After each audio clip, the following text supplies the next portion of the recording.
Gostaria de agradecer o convite para participar do CLAS mais uma vez e dizer que é uma honra e um prazer participar dessa nova edição do CLAS. Vou apresentar um pouco da minha experiência em relação à adaptação de lentes de contato no ceratocone.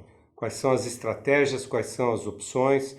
É óbvio que por estar no Brasil, existem algumas lentes que são próprias do nosso mercado, mas acredito que nós tenhamos lentes parecidas nos outros países também. Então vale como uma orientação geral em relação às nossas opções. Não tenho interesse comercial em nenhum dos produtos que vão ser mencionados nessa apresentação. Normalmente, a maioria dos colegas, quando se conversa assim de maneira informal, tem a impressão que o número de casos de ceratocone está aumentando. Não dá para saber se eles realmente estão aumentando ou se o diagnóstico está sendo um pouco mais amplo e um pouco mais precoce muitas vezes, né? De todo jeito, a adaptação de lente de contato continua sendo um grande desafio. Muitos desses pacientes, ou a maioria desses pacientes são jovens, muitos deles não aceitam essa condição, não se conformam, a família fica toda envolvida com o problema nesses casos a internet, e nós brincamos dizendo o Dr. Google, pode ser um desastre porque esses pacientes vão ter acesso às informações que nem sempre são as informações mais adequadas.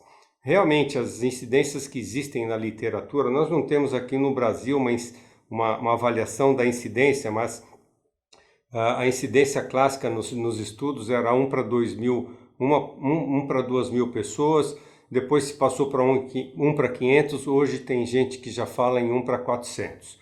96% dos casos são bilaterais, isso é bastante importante de explicar para o paciente, mas é muito comum também ter uma evolução assimétrica com olhos em diferentes estágios de evolução.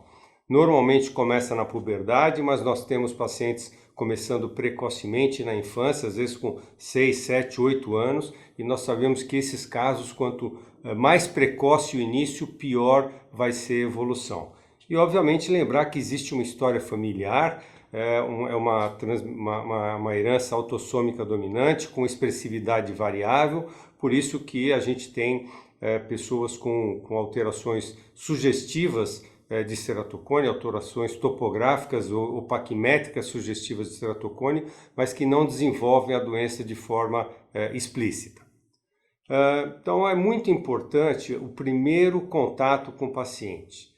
Quer dizer, a gente tem que tomar cuidado naquilo que nós vamos observar e falar com o paciente. Obviamente, a primeira coisa é a história, né? Ou seja, avaliar o tempo de aparecimento dessas queixas, quais são as limitações que estão sendo impostas pela doença, seja para estudar, para trabalhar, para dirigir, para fazer esporte, porque isso vai ser determinante para se estabelecer a conduta. Né? Verificar a visão monocular e binocular. Esses pacientes precisam ser submetidos a um bom exame de refração. Muitos desses pacientes nos procuram e dizem que nunca foi feita uma refração, que todos dizem que óculos não serve para ceratocone, e não é bem assim. Esses pacientes, mesmo com visão ruim, podem ter um alívio com seus óculos ao retirarem suas lentes. Tá? Então tem pacientes que não usam nada, tem pacientes que têm boa visão no olho e ruim no outro, ou uma visão razoável nos dois. Alguns usam óculos e alguns têm que usar as lentes de contato. Então é muito importante explicar para a família as informações principais sobre a doença, sobre as possíveis evoluções, e evidenciar que a minoria dos pacientes precisa de um procedimento cirúrgico. Bastante importante também dizer que a gente tem que ter um foco na reabilitação visual e um outro foco na evolução, porque nos casos que estão evoluindo, a gente pode interferir nessa evolução com o procedimento que é o crosslinking. Então, a gente tem algumas classificações baseadas na ceratometria. Hoje essa classificação já não é tão utilizada, quer dizer, ela é usada, mas não com a mesma importância que se dava há um tempo atrás. Hoje em dia se dá preferência à classificação topográfica, em que a gente tem os ceratocones ovais, que são como essa figura da nossa direita, normalmente descentrados inferior, temporal inferior, tem uma tendência maior a ter cicatrização corneana, a gente tem muitas vezes uma dificuldade um pouco maior na adaptação de lente. No caso do redondo, que é esse, ou nipple, que é o da esquerda, normalmente o ápice é mais central, ele tem um tamanho um pouquinho menor dessa região ectásica e normalmente se consegue com mais facilidade uma adaptação de lente de contato. Existe o tipo globoso, que acomete quase toda a extensão da córnea, e existem alguns que são indefinidos ou intermediários, quando a gente não consegue avaliar exatamente qual é o padrão. Uma outra coisa bastante interessante hoje em dia é quando possível, quando se usar métodos de tomografia, em que a gente consegue ter também, além do mapa de curvatura, um mapa de elevação. Isso nos ajuda também na escolha da lente, porque nem sempre, como vocês podem ver num caso como esse, as regiões mais curvas correspondem às regiões de maior elevação. Vocês vejam que aqui nós temos uma região mais plana que corresponde justamente a uma região de maior elevação. E isso também pode ser usado como critério na escolha da lente de contato. Como opções de lentes, nós temos ainda o Gold Standard, são as lentes rígidas gás permeáveis de apoio corneano, e aí elas podem ser monocurvas, bicurvas ou multicurvas, que são aquelas derivadas da lente Swopper. Então nós temos a lente Swopper, propriamente dita, a família Rosicá. Aqui no nosso meio nós temos a Best Fit K-Max, a dupla face K, a Century K. Temos também lentes monocurvas asféricas, multisféricas, lentes de geometria reversa. Em alguns casos, lentes gelatinosas, podem ser esféricas, tóricas ou especiais para ceratocone, e obviamente as lentes esclerais.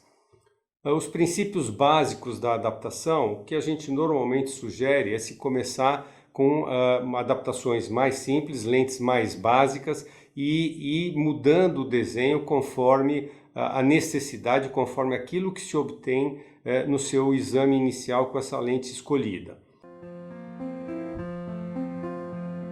Un comprobado líder en la práctica de lentes especiales y ojo seco. Cuando la precisión importa.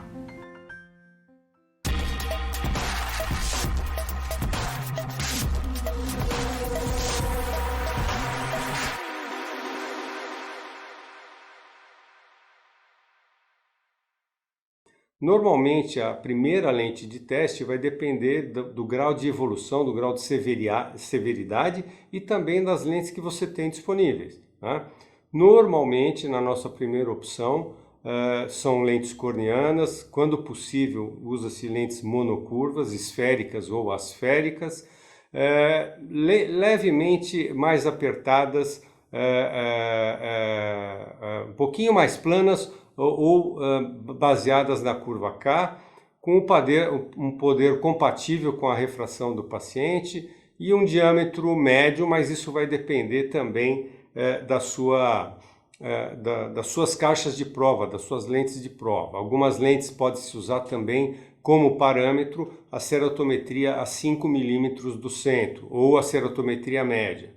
E aí, escolhida a primeira lente, coloca-se essa lente no paciente, espera-se um tempo aí, 20, 30 minutos, e vai se observar qual é o padrão biomicroscópico usando a fluoresceína. E aí, baseado nesse padrão, a gente vai ver se há necessidade de mudar a lente e qual é o tipo de mudança que a gente tem que fazer. Aqui, mais uma vez, os padrões topográficos. Normalmente, existe uma possibilidade de se fazer uma adaptação em 3 toques, ou seja, um toque central e 2 toques periféricos.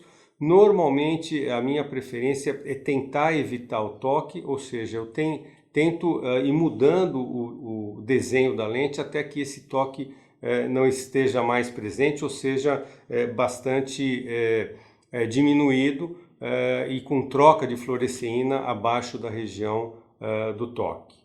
Aqui exemplos de padrões diferentes, dependendo do acabamento da lente, se é uma lente esférica, multisférica ou asférica, mostrando que normalmente existe uma preferência, pelo menos da minha parte, em usar lentes asféricas, porque eu acredito que o padrão de fluoresceína e de troca lacrimal acabem ficando um pouquinho melhores. Mas todas essas possibilidades podem ter um resultado bastante satisfatório.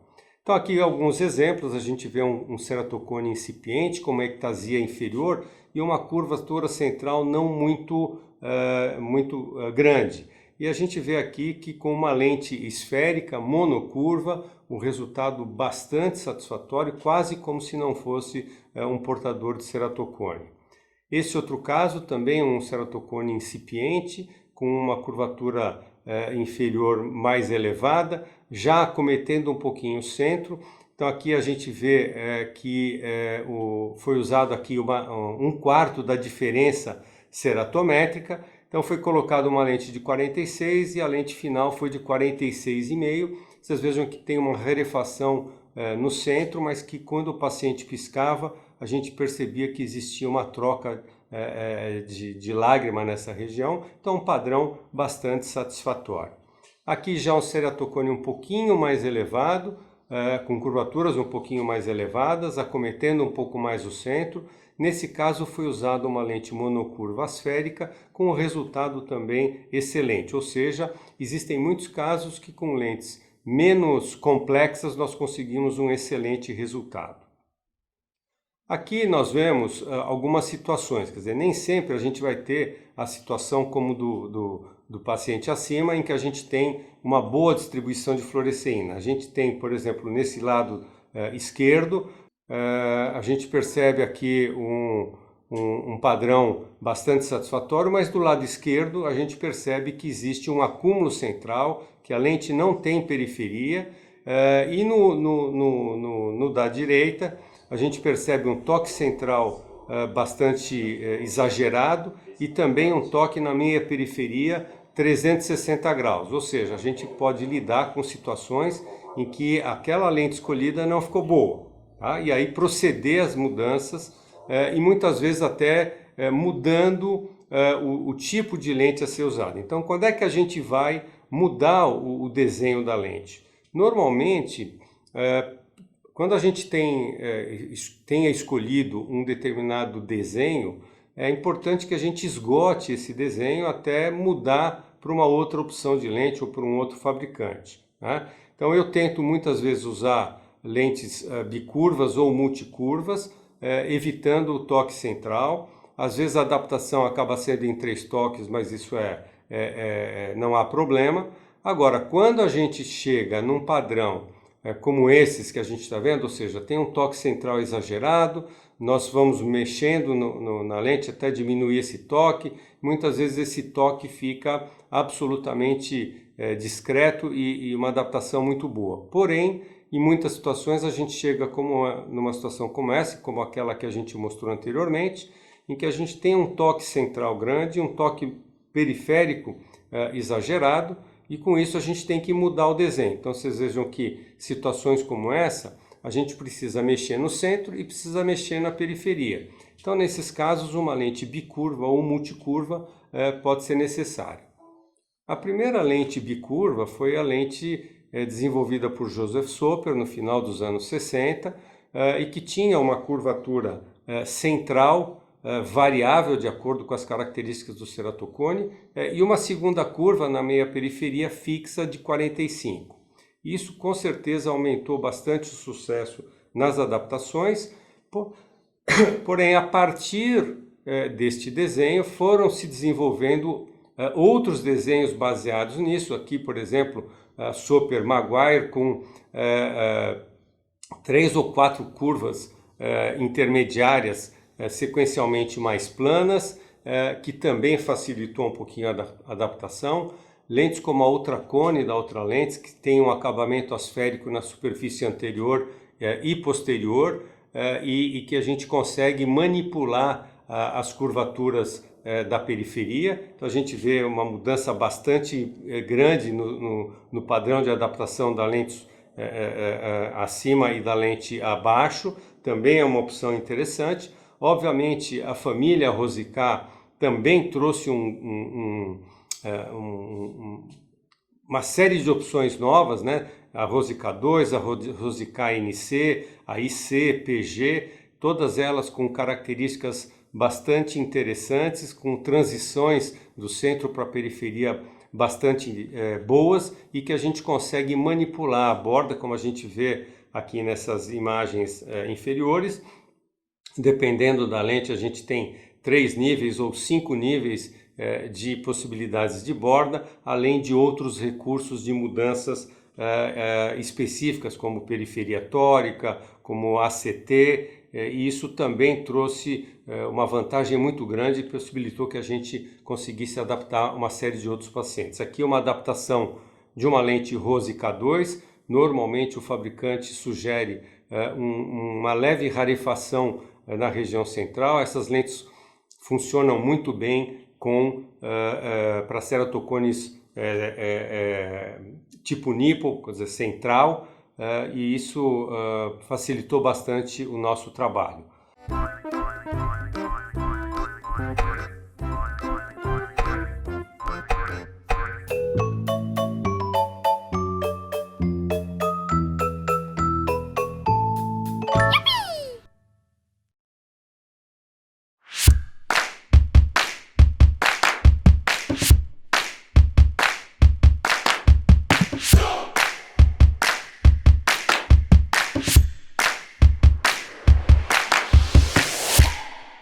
Temos lentes também com diâmetros mais elevados, como a IC e a PG, para córneas mais irregulares, para pós-transplante, e que também tem um índice de sucesso bastante grande.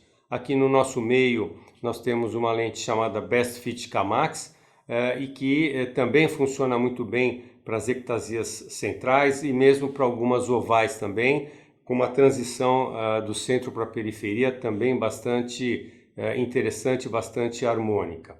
Temos também uma outra lente chamada dupla face K, lentes com um diâmetro um pouquinho menor para ceratocones também centrais, com ápice mais central e que funcionam também como uma opção bastante interessante. E quando a gente quer lentes com diâmetros maiores, nós temos a Century K, que é uma lente com diâmetro bastante elevado, mas que tem uma curva central, uma outra curva paracentral e uma outra curva na meia periferia e a possibilidade de se mexer também nas bordas. Em alguns casos, a gente acaba tendo um padrão tórico na córnea, apesar do ceratocone, e muitas vezes, quando a gente encontra um padrão como esse aqui da esquerda, com toque central, lente descentrada, às vezes a tolerância ruim, a gente pode usar uma lente tórica posterior com bastante chance de sucesso, então é uma opção que a gente não deve esquecer nesses pacientes também. Existem outros recursos, como adaptação com sistema piggyback, lentes gelatinosas especiais para ceratocone e lentes híbridas. Na adaptação em piggyback, o objetivo é melhorar a tolerância e a estabilidade da lente. Se nós usarmos lentes rígidas gás permeáveis de alto DK, com lentes de silicone hidrogel, o resultado final do conjunto vai ser bastante interessante em termos de transmissibilidade de oxigênio. Eu particularmente acho que para o paciente, principalmente quando usa lente nos 2 olhos, é trabalhoso, porque são 4 lentes, 2 estojos, produtos diferentes, uma lente vai ser descartável, a outra não. Então eu uso normalmente quando eu vejo a perspectiva desses pacientes terem uma possibilidade de no futuro passarem a usar apenas a lente rígida. Aqui um exemplo de uma adaptação em piggyback num paciente usuário de anel, teve um implante de anel. Importante que as 2 lentes se movimentem de maneira separada, que ela seja a lente rígida o mais centrada possível, e os resultados podem ser bastante interessantes. Que eu apenas acho que com o fato de se usar muitas vezes as 4 lentes, hoje em dia, com o advento das lentes esclerais, talvez seja mais interessante usar uma lente escleral. Aqui mais uma vez mostrando a movimento independente das lentes, paciente com conforto e possibilitando então um uso que antes não era possível.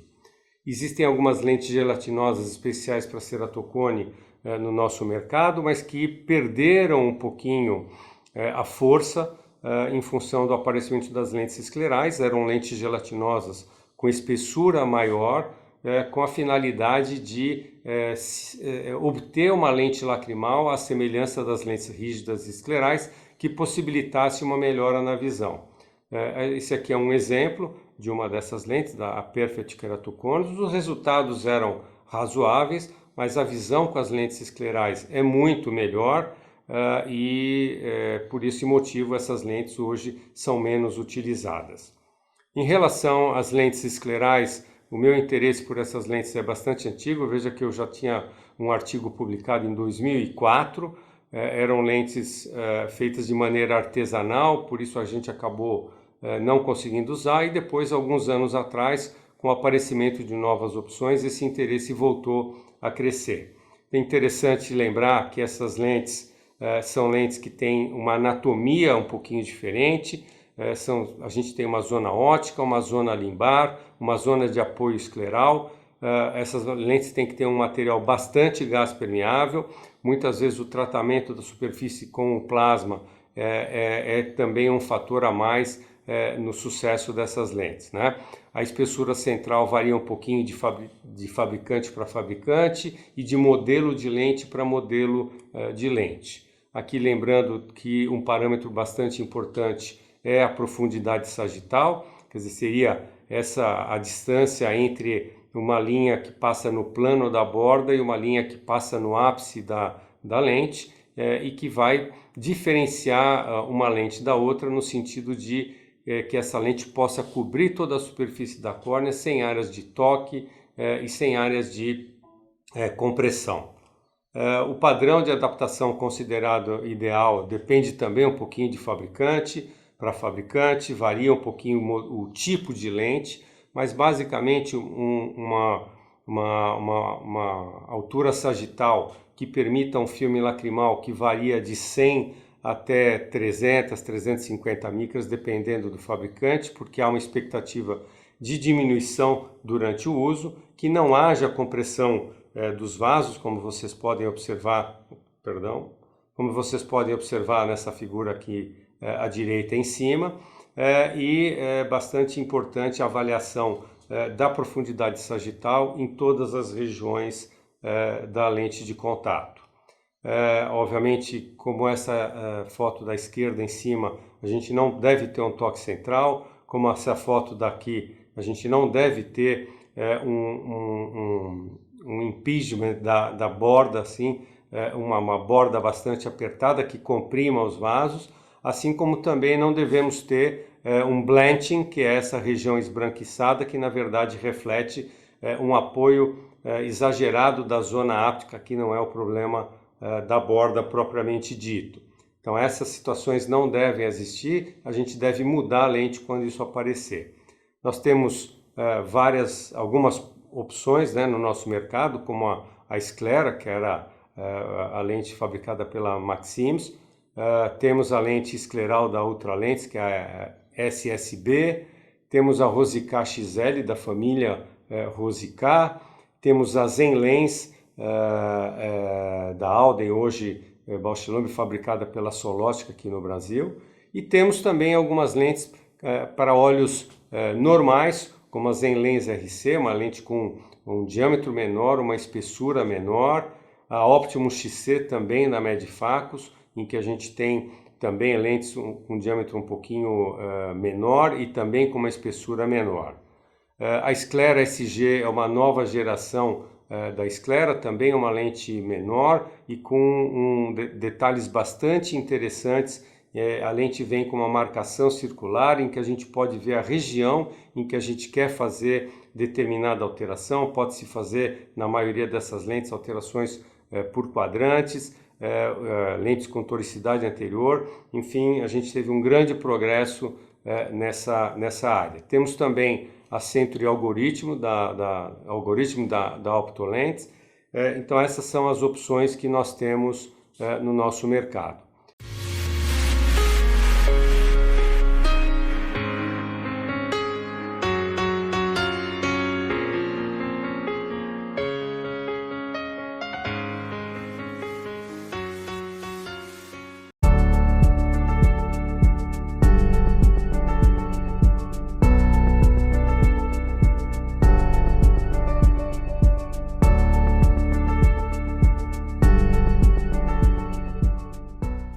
E por fim, vou relatar um pouquinho da minha experiência pessoal na clínica privada e também num hospital público.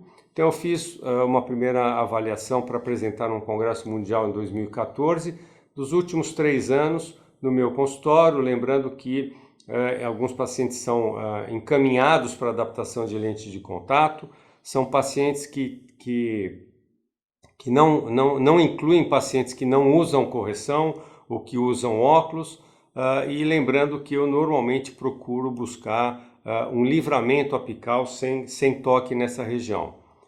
Então foram 300 olhos adaptados, quase 20% com lentes monocurvas rígidas gás permeáveis, 63% com lentes Soper ou variações da lente Soper, quer dizer, bicurvas ou multicurvas, lentes especiais para ceratocone ou simplesmente lentes de silicone hidrogel 3%, e naquele momento as lentes esclerais eram um pouquinho mais do que 12%. Aqui só uma ideia melhor da distribuição do tipo de lente que foi adaptada, e depois eu fiz uma nova avaliação em 2018 dos 3 anos anteriores, também com aqueles mesmos critérios que a gente usou. Foram 382 olhos de 223 pacientes, e aqui o interessante é ver que um aumento na estatística anterior, as esclerais eram 12,3%, e aqui elas já foram para 37%, as Sopers, que eram 62%, foram para 48%, outras lentes rígidas também houve uma diminuição, 9,4%, e as lentes gelatinosas 5,2%, mostrando que mesmo não sendo a lente escleral a minha primeira opção, houve um aumento no número de usos, no número de pacientes usando as lentes esclerais. Aqui também uma distribuição em relação ao tipo de diagnóstico das lentes esclerais durante um período, ou seja, a maioria dos pacientes são de ceratocone ou ceratotomia radial, mas existem outros pacientes com ectasias pós-LASIK ou PRK, olho seco, alta miopia, e em todos esses a gente teve a indicação do uso das lentes esclerais. Olhos com ceratocone, a gente teve alguns olhos que tinham passado por crosslink, alguns olhos que tinham passado por anel, segmento de anel, ou por transplante também. Tá? Nos pacientes com ceratocone, a gente teve 41 olhos. O principal motivo foi ou intolerância ou uma má relação lente-córnea, uma dificuldade em se fazer a adaptação nesses pacientes. Alguns pacientes com a visão ruim, mas que melhoraram com as lentes esclerais, e alguns pacientes já usando as lentes esclerais. Em relação ao hospital público, a gente fez um trabalho que foi publicado, fazendo uma análise dos tipos e parâmetros das lentes de contato em cada grau de evolução em morfologia de ceratocone. Então, é uma observação interessante também. A gente teve 185 pacientes, 325 olhos avaliados, e aqui a gente pode ver que nos ceratocones grau 1 e 2, 51% das lentes foram monocurvas, 30% foram bicurvas e 19% outros tipos de lente. Já nos graus 3 e 4, o que predominou foram as lentes bicurvas ou multicurvas, as monocurvas um pouco menos e as outras lentes mais ou menos no mesmo patamar. De acordo com a morfologia, nos cones ovais houve um certo predomínio das lentes monocurvas e nos nipple uma chance maior de uso das lentes bicurvas ou multicurvas. Então, o que a gente concluiu foi que as lentes monocurvas trazem mais benefícios para ceratocones leves e moderados e para cones ovais, enquanto as bicurvas e multicurvas foram mais interessantes para aqueles casos mais avançados, em função provavelmente da esfericidade da córnea. Tá? Nos cones ovais as monocurvas foram a maioria, nos nipples as bicurvas foram a maioria. Então, dependendo do que a gente for considerar, a gente pode já dirigir para um determinado tipo de lente baseado nessa nossa casuística. Então, o que eu acho que é importante quando se vai adaptar um paciente portador de ceratocone é que a gente tenha conhecimento do que existe no nosso mercado. Quanto mais caixas de prova, mais opções nós vamos ter, então maior a chance de sucesso. Não acho que a gente deva ir direto para as lentes mais complexas, mais sofisticadas e mais caras. A gente pode, com desenhos simples, resolver boa parte dos casos. As lentes esclerais realmente trouxeram um novo horizonte para essas adaptações, mas eu ainda vejo com cautela, porque alguns pacientes não têm um uso isento de intercorrências e complicações. São pacientes que exigem muita paciência, muitos testes, às vezes o paciente não faz a lente mesmo apesar dos testes, e lembrar sempre de fazer uma refração, porque isso pode trazer um grande alívio para o paciente, e lembrar que essas lentes a gente tem condições de ter uma remuneração um pouquinho diferenciada. Então a gente tem que ser paciente, dedicar tempo, porque depois que esse paciente for voltar nos próximos anos, esse trabalho vai ser muito menor. Lembrar que a gente tem que ter uma estratégia, uma certa rotina na nossa adaptação.